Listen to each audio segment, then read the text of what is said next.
بہت سے پولیس والے اور راہگیر مر گئے اور بہت سے زخمی ہو گئے۔ یہ خبر سنتے ہی کلیجہ تھام لیا، کیونکہ منیر بھی تو ادھر ہی گیا ہوا تھا۔ شام سے رات ہو گئی، وہ نہیں آیا۔ خدا جانتا ہے کہ وہ رات کیسے گزاری، پل بھر کو آنکھ نہ لگی۔ شب بھر منیر کی خیر و سلامتی کی دعا کرتی رہی، رات کا کھانا بھی نہ کھایا۔ بیرے نے 1-2 بار بجایا مگر میں نے کھولا نہیں اور نہ جواب دیا تو وہ لوٹ گیا۔ صبح ہی اور منیر نہیں آیا تو میں سمجھ گئی کہ کچھ ہو چکا ہے۔ دوپہر کو مینیجر نے فون کیا۔ ڈرتے ڈرتے میں نے ریسیور اٹھایا۔ اس نے بتایا کہ منیر صاحب شاید زخمی تھے، خود کچھ دھماکے میں ان کی ٹانگیں اڑ گئی تھیں، اسپتال میں ان کو ہوش نہیں آ سکا اور وہ چل بسے ہیں، اور ان کی جیب سے ہمارے ہوٹل کا کارڈ ملا تو اسپتال والوں نے فون کیا، آپ ان کے گھر والوں کا پتہ دیں۔ میں نے منیر کے والد کا نمبر لکھوا دیا اور مینیجر سے کہا کہ ان کو میرا مت بتائیے گا، کیونکہ ہم گھر والوں سے چوری چھپے نکلے تھے اور وہ کورٹ میرج کے سلسلے میں اپنے وکیل دوست سے ملنے گئے تھے، بد نصیبی سے سانحے کی زد میں آ گئے۔ ایسا کہتے ہوئے رو رہی تھی۔ تب مینیجر نے کہا گھبراؤ نہیں، مجھ کو اپنا بھائی سمجھو اور جہاں کہو میں پہنچانے کا انتظام کر دیتا ہوں، البتہ سامان آپ ساتھ نہیں لے جا سکتی، یہ ہمیں منیر صاحب کے وارثوں کے حوالے کرنا ہوگا۔ میں نے کہا ٹھیک ہے، میں تھوڑی دیر میں سوچ کر بتاتی ہوں۔ مینیجر پر مجھے اعتبار نہ تھا، یقیناً وہ مجھ کو پولیس کے حوالے کرنا چاہتا تھا، وہ محض مجھ کو تسلی دے رہا ہے۔ تب ہی میں نے اپنی دانے سے چلاکی سے کام لیا، بیرے کو بلا کر 2000 روپے دیے اور کہا تم میرے بھائی ہو، کسی طرح مجھے یہاں سے نکالو، لیکن اس طرح کہ مینیجر کو خبر نہ ہو۔ بیرے نے کہا 2000 نہیں، اگر 5000 دو گی تو تمہیں یہاں سے ایسے نکالوں گا کسی کو کانوں کار خبر نہ ہوگی، ورنہ پولیس ابھی یہاں پہنچ جائے گی، یہ دشوار کام ہے، میری نوکری خطرے میں پڑ سکتی ہے۔ اس وقت میں بہت گھبرائی ہوئی تھی، گھر والوں سے خوف زدہ تھی کہ کچھ نہ سوچا، اوپر سے پولیس کارڈ کا مینیجر ضرور کوئی ایسی کارروائی کرنے میں لگا ہے کہ چند لمحوں میں گرفت میں آ جاؤں گی۔ حالانکہ بم دھماکے میں جاں بحق ہونا منیر کے لیے تو ایک حادثاتی سانحہ تھا، مگر میرا اس کے ساتھ گھر سے بھاگ آنا جرم ہی گردانا جاتا۔ بس میں نے 5000 بیرے کو دیے اور اس نے مجھ کو ہوٹل سے باہر جانے کا دوسرا راستہ دکھا دیا۔ جب میں پہلی سیڑھی سے باہر آئی تو کسی نے نہیں دیکھا، وہاں ٹیکسی کھڑی تھی۔ بیرے نے مجھ کو اس میں بیٹھ جانے کا اشارہ کر کے کہا کہ تم جہاں کہو گی تم کو پہنچا دیں گے اور میرے گھر لے جائیں گے، وہاں جا کر آرام سے بیٹھ جانا اور ڈیوٹی ختم کر کے آ جاؤں گا۔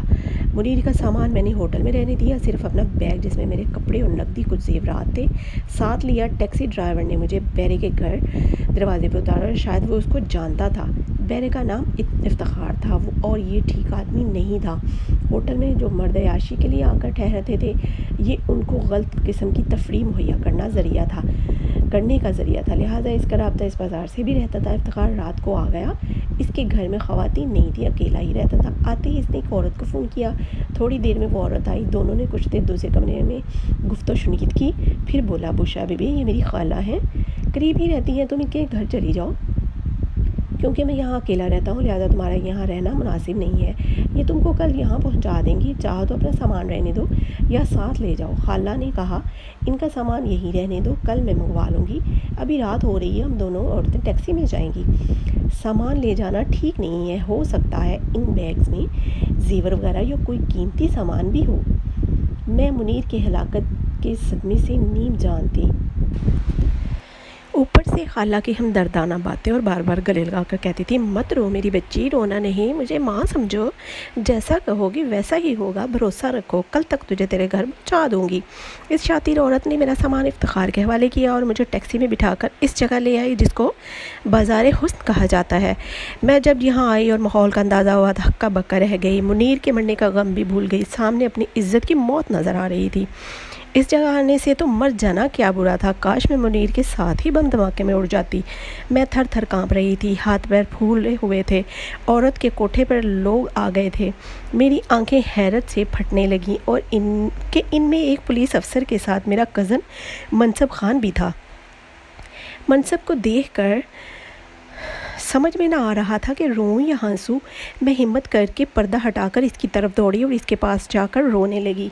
وہ بھی مجھے دیکھ کر حیران و پریشان ہو گیا۔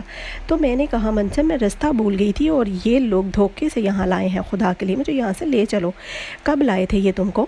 ابھی تھوڑی دیر پہلے، میں نے جواب دیا۔ اچھا فکر نہ کرو، اس نے اپنے پولیس آفیسر دوست سے کچھ کہا اور اس نے بالا خانے کی مالکہ کو آڑے ہاتھوں لیا۔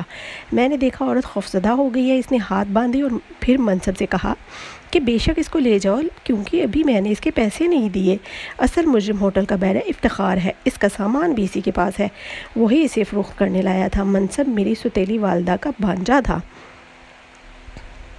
وہ مجھے ساتھ لے آیا۔ اپنے دوست پولیس والے سے کہا کہ یہ میری خالہ کی بیٹی ہے، اس لیے بات نہیں نکلنی چاہیے ورنہ خاندان کی بدنامی ہوگی۔ غلطی سے ان بدماشوں کے ہاتھ چڑھ گئی ہے، شکر ہے ہم یہاں بر وقت آ گئے۔ بہرحال میں صبح ہی اس کو گھر لے جاؤں گا، تم افتخار سے اس کا بیگ برآمد کراؤ جس میں اس کا شناختی کارڈ، زیور اور نقد رقم ہے۔ وہ رات میں نے منصب کے ساتھ گزاری، گرچہ میرا دل منیر کے لیے دکھ سے بھرا ہوا تھا، مگر میں نے منصب پر یہ ظاہر نہ ہونے دیا کہ مجھ کو منیر کا دکھ ہے اور میں اس لیے رو رہی ہوں۔ گناہ منیر نے میرے ساتھ نہیں کیا کیونکہ وہ نکاح کے بعد جائز رشتے سے ملنا چاہتا تھا تاکہ خدا ہم سے خوش ہو، مگر موت نے اس کو مہلت نہ دی۔ اللہ تعالیٰ نے اس کو گناہ سے بچا لیا اور وہ ایک سچا انسان تھا، مگر منصب میں خود پر قابو پانے کا حوصلہ نہ تھا، اس لیے مجھے اس بازار کی گندگی بننے سے تو بچا لیا، مگر خود اپنے جذبات پر قابو نہ رکھ سکا۔